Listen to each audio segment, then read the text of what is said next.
దృక్పథం. దృక్పథం అన్నది ఒక అర్థవంతమైన గంభీరమైన మాట.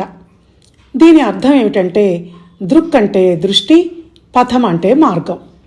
మీ దృక్పథం ఏంటి ఈ విషయంలో అని అడిగితే, మీ అభిప్రాయం ఏంటి, మీ ఆలోచన విధానం ఏంటి అని అడగటం అన్నమాట. ఒక్కొక్కరికి ఒక్కో దృష్టికోణం ఉంటుంది.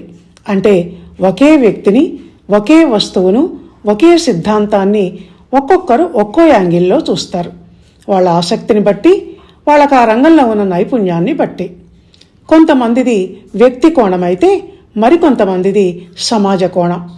అలాగే శాస్త్రీయ దృక్పథం, రాజకీయ దృక్పథం, వేదాంత దృక్పథం, మనోవిశ్లేషణాత్మక దృక్పథం, ఇలా ఎన్నో దృక్పథాలు ఉంటాయి.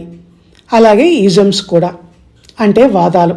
హ్యూమనిజం, సోషలిజం, మార్క్సిజం, ఫెమినిజం, ఇలా ఎవరు నమ్మిన సిద్ధాంతాన్ని వాళ్ళు అనుసరిస్తారు, దాని గురించే మాట్లాడతారు. అవి వ్యక్తి స్థాయి వాదనలు కావచ్చు, సమాజ స్థాయి, దేశ స్థాయి, ప్రపంచ స్థాయివి కావచ్చు.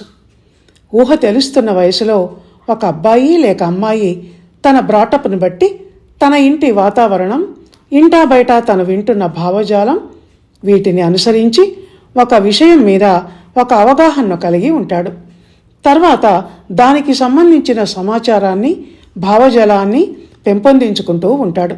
రాను రాను అందులో ఒక సభ్యుడిగా చేరటం, పనిచేసి దాని సిద్ధాంతాలను వంట పట్టించుకుంటూ రావటం, ఉద్యమాలు చేయటం, పోరాటాలు కొనసాగించటం, వీటి వల్ల అతనికంటూ ఒక నిర్దిష్ట దృక్పథం ఏర్పడుతుంది.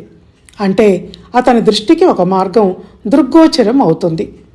అయితే జీవితాంతం అదే దృక్పథంతో ముందుకు సాగుతాడా, లేక మధ్యలో ఆ దృక్పథాన్ని మార్చుకొని మరో మార్గం పడతాడా అన్నది చెప్పలేం. దేశకాల పరిస్థితులను బట్టి మారొచ్చు, లేక అదే మార్గంలో ముందుకు వెళ్ళొచ్చు. ఏ మార్గమైనా అది నలుగురికి మేలు చేసేది, సమాజాభివృద్ధికి తోడ్పడేది అయి ఉండాలన్నది మాత్రం అందరూ కోరుకునే విషయం. ఇలా దృక్పథాలు పెద్ద పెద్ద సిద్ధాంతాలలో, ఇజమ్స్లో మాత్రమే కాదు, అతి సామాన్య విషయాలలో సైతం కలిగి ఉంటాయి. క్రియేటివ్ ఆర్ట్లో కృషి చేసేవాళ్ళు ఎదుగుతున్న క్రమంలో వాళ్ళ కళా సృష్టిలో ఎన్నో మార్పు చేర్పులు చేసుకుంటూ ఉంటారు. వాళ్ళ వే ఆఫ్ థింకింగ్లో ఒక్కోసారి అనూహ్యమైన మార్పులు వస్తుంటాయి. ఈ విషయం కళాకారులకే కాదు, వాళ్ళని అభిమానించే కళాభిమానులకు కూడా పరిచయమే. ధన్యవాదాలు.